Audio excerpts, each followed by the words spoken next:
श्री अकाल। मैं वीरेंद्र सिंह और आप देख रहे हैं एसएम न्यूज। देश में ब्राह्मणवाद की विजय के बाद मनु ने जो सबसे खतरनाक काम किया वो था वर्गीय असमानता का सिद्धांत, जो कि सारी मनुस्मृति में छाया हुआ है और जीवन का ऐसा कोई क्षेत्र नहीं है जहां मनु ने वर्गीय असमानता के सिद्धांत को आधार न बनाया हो। जी हां, हम बात कर रहे हैं क्रांति तथा प्रतिक्रांति की। भारत में बुद्ध धर्म के उदय के साथ सामाजिक और धार्मिक क्रांति हुई। इस देश में वंचितों को न्याय मिला, लेकिन उसकी प्रतिक्रांति स्वरूप उसकी पुष्यमित्र शुंग ने, जो अंतरिम राजा बृहद्रथ था 184 बीसी में, उसकी हत्या करके बुद्ध धर्म को समाप्त किया और ब्राह्मणवाद की पुनः विजय स्थापित की गई। ब्राह्मणवाद की विजय के बाद बहुत सारे कानूनों में बदलाव किया गया, सामाजिक कानूनों में, नियमों में बदलाव किया गया, आचार विचार में बदलाव किया गया, जिसमें हम पीछे चर्चा कर चुके हैं विस्तार से। आज हम बात करेंगे कि जो वर्गीय असमानता है, मतलब जो वर्ग बनाए, क्षत्रिय, ब्राह्मण, वैश्य और शूद्र, चार जो वर्ग बनाए और वर्ग के बाद फिर जातियां बनाई, ये सब वर्ग हैं। एक तो चार वर्ण, वर्ण के बाद आज की अगर बात करें तो 6743 जातियां, ये सब इसको वर्गीय असमानता कहते हैं कि वर्ग के आधार पर असमानता बनाई। और मनु के कारण वर्गीय असमानता का सिद्धांत किस तरह सामाजिक जीवन में रच बस गया, इसे स्पष्ट करने के लिए कुछ चीजों को समझना पड़ेगा कि ये क्या है और कहां कहां पाई जाती है। वर्गीय असमानता में सबसे पहले तो विवाह के बारे में मनु ने कानून बनाए कि जो अंतरजातीय विवाह और सहभोज पर पूरी तरीके से प्रतिबंध लगाया। उसमें कानून बनाया मनुस्मृति में कि शूद्र स्त्री केवल शूद्र की पत्नी बन सकती है, और वह वैश्य स्त्री वैश्य पुरुष की, शूद्र और वैश्य स्त्री क्षत्रिय पुरुष की, तथा यह तीनों वर्णों की स्त्रियां ब्राह्मण की पत्नी हो सकती हैं। मतलब वर्गीय समानता के, शूद्र केवल शूद्र में शादी कर सकता है, वैश्य वैश्य और शूद्र में कर सकता है, क्षत्रिय वैश्य और शूद्र तीनों में कर सकता है, और ब्राह्मण के लिए सारे दरवाजे खुले रहे कि वो जिससे भी चाहे सभी वर्गों में किसी से भी शादी कर सकता है। तो ये वर्गीय असमानता, इसमें बहुत सारे बाबा साहब ने श्लोकों के उदाहरण दिए हैं। मैं उस विस्तार में नहीं जाना चाहता। अगर आपको विस्तार से समझना है तो इसके लिए बाबा साहब द्वारा लिखी गई ये क्रांति प्रतिक्रांति खंड 7 जो है भारत सरकार द्वारा छापा हुआ बाबा साहेब अम्बेडकर का संपूर्ण वाङ्मय, इसको अवश्य पढ़ें। इसमें बाबा साहब लिखते हैं कि जो मनुस्मृति में लिखा है कि ब्राह्मण के घर में ब्राह्मण के अतिरिक्त किसी और को अतिथि बनने का गौरव नहीं मिल सकता। अगर कोई क्षत्रिय अतिथि के रूप में ब्राह्मण के घर आता है तब उसे सभी ब्राह्मणों के बाद भोजन कराना चाहिए, और अगर वैश्य और शूद्र अतिथि के रूप में आए तब उन्हें सब लोगों के बाद और केवल नौकरों के साथ भोजन कराना चाहिए। यहाँ एक बहुत खास बात आपको समझनी चाहिए, खास करके क्षत्रिय और वैश्य लोगों को ये समझनी चाहिए कि जो बड़े गर्व से अपना सीना फुलाते हैं कि हम तो उच्च जाति के हैं, उनके लिए भी ब्राह्मण ने कानून बनाया कि क्षत्रिय को जो है उनके साथ खाना नहीं खिला सकता, और वैश्य को और शूद्र को नौकरों के साथ खिलाना चाहिए। इसका मतलब वैश्य की स्थिति भी शूद्र के जैसी थी, इनका भी कोई मान सम्मान स्वाभिमान नहीं था। ये वैश्य समाज के लोगों को इस पर चिंतन मनन करना चाहिए, अपना इतिहास जानना चाहिए। आज जो सबसे ज्यादा सवर्णवादी बने हुए हैं, सबसे ज्यादा जातिवादी व्यवस्था में विश्वास रखते हैं, तो वो क्षत्रिय और वैश्य हैं।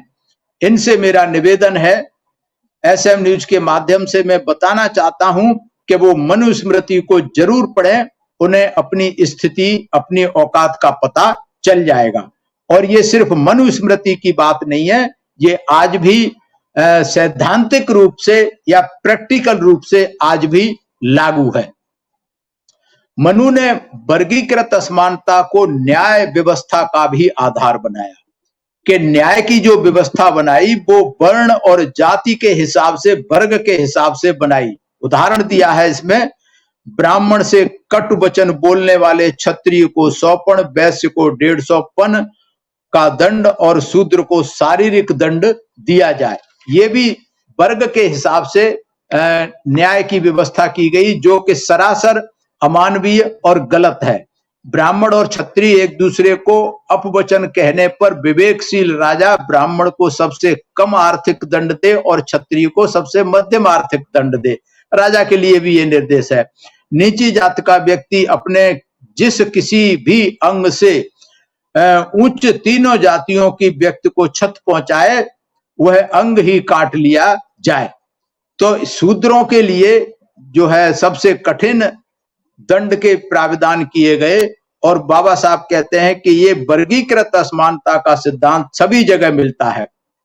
यह सामाजिक व्यवस्था के लिए इतना पक्का हो गया है कि जहां कई मनु इसे अपना आधार बनाने से चूक गया, वहां उनके अनुयायियों ने इसे ला देने में कोई चूक नहीं छोड़ी। उदाहरण के लिए मनु ने दास प्रथा को मान्यता दी, लेकिन यह सुनिश्चित नहीं कर पाया कि वर्गीकृत असमानता का सिद्धांत दास प्रथा का आधार बन सकता है या नहीं।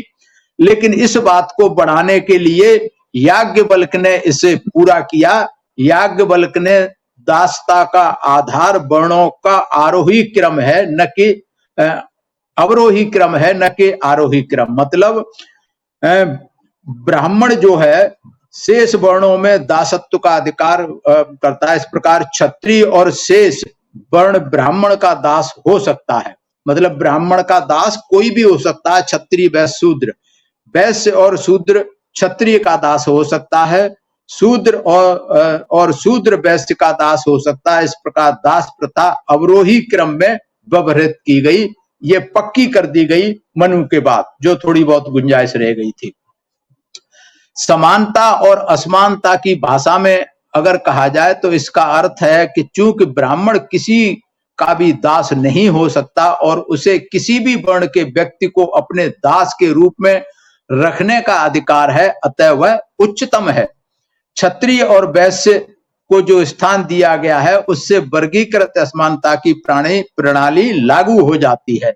चूंकि क्षत्रिय ब्राह्मण से हीन है, इसलिए वह उन्हें अपना दास बनाकर रख सकता है। वैश्यों और शूद्रों को भी यही चीज है। यह वर्गीकृत असमानता का सिद्धांत है, यही जिसे ब्राह्मणवाद ने समाज की हड्डियों और मज्जा में घोल दिया।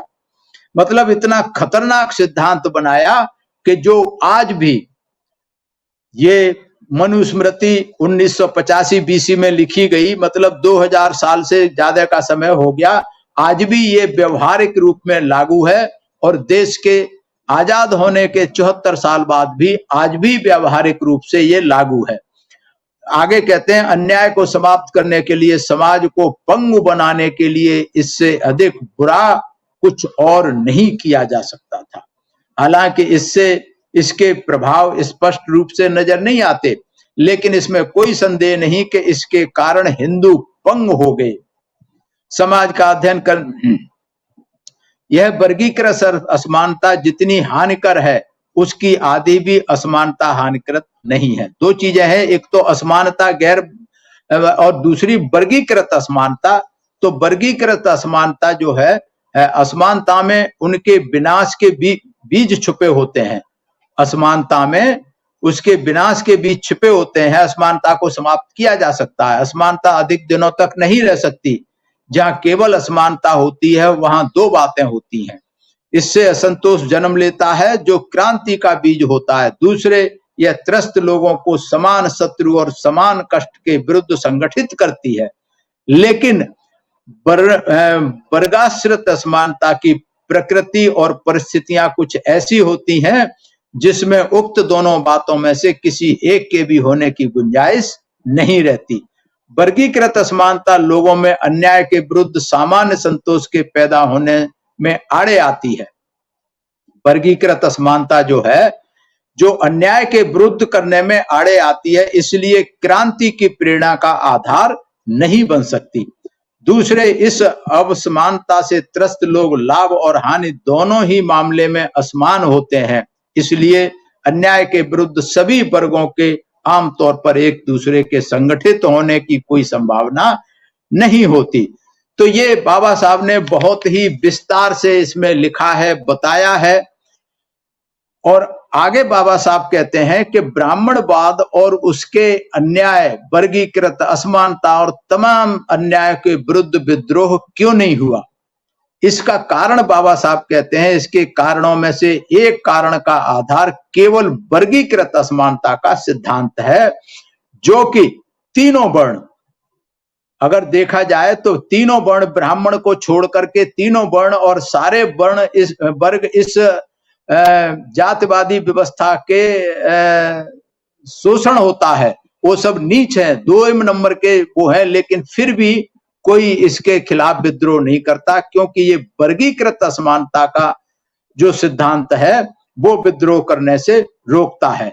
ये आगे बाबा साहब कहते हैं, ये लूट खसोट में हिस्सा देने की प्रणाली है, जिससे अपना वर्चस्व बनाए रखने के लिए समर्थक जुटाए जा सकें।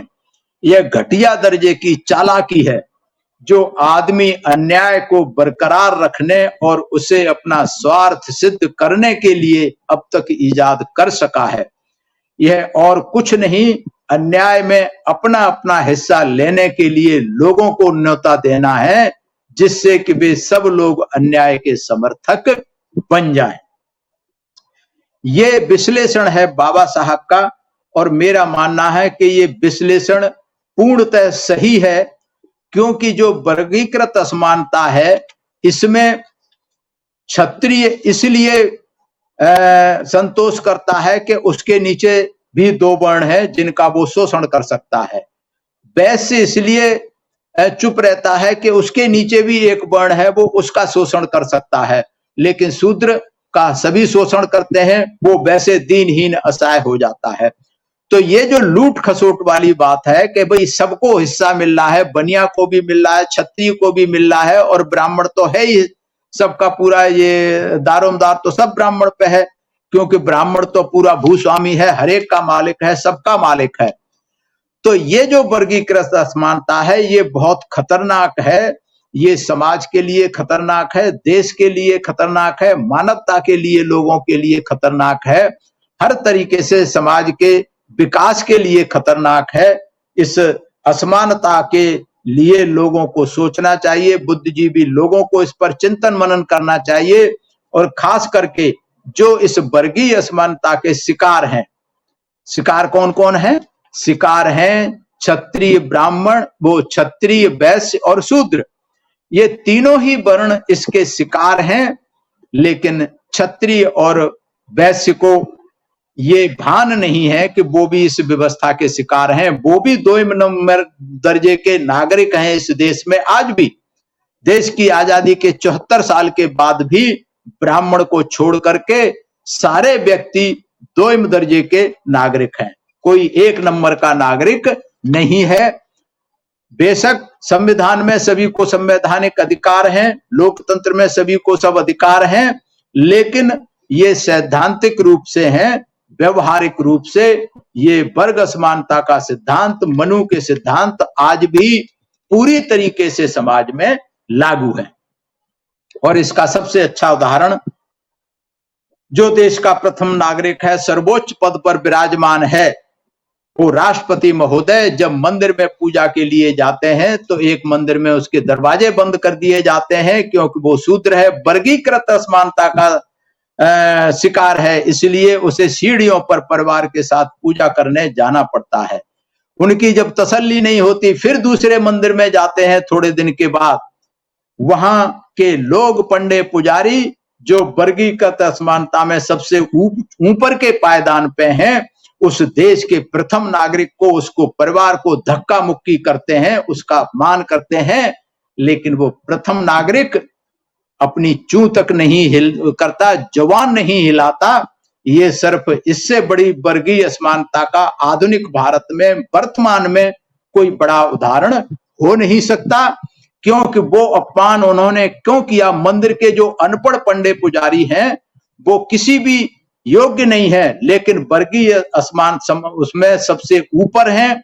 इसलिए उन्होंने देश के सर्वोच्च नागरिक का, सर्वोच्च पद वाले नागरिक का अपमान सरासर किया और किसी सरकार ने इसका कोई संज्ञान नहीं लिया। ये और चिंता की बात है कि उन पे मुकदमा लगा करके, उनको अरेस्ट करके, उनको देशद्रोही घोषित करके, उनको राष्ट्र विरोधी घोषित करके मुकदमा चलाना चाहिए था, लेकिन ऐसा नहीं हुआ और राष्ट्रपति भी चुपचाप बैठ गए। ये बड़े शर्म की बात है, लज्जा की बात है। तो चिंतन मनन करना चाहिए शिकार के लोगों को, व्यवस्था के शिकार लोगों को, कि कम से कम अब लोकतांत्रिक व्यवस्था में संवैधानिक अधिकारों को मानते हुए अपने अधिकारों के लिए खड़े होने चाहिए, संघर्ष करना चाहिए। इससे अच्छा समय कोई और आ नहीं सकता।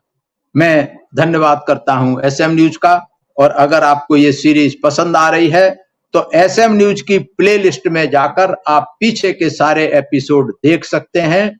लगातार क्रांति प्रतिक्रांति ये जारी रहेगी जब तक ये बाबा साहब का पूरा पुस्तक का आपको नहीं बता दिया जाता।